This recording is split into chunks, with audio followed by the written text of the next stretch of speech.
pembinaan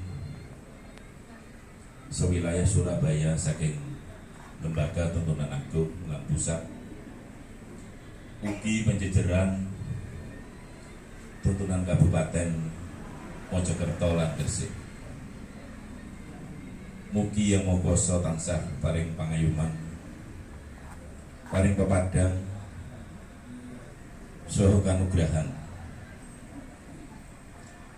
sehingga sedaya petugas pusat ngantos daerah, sedaya para warga sakeluargane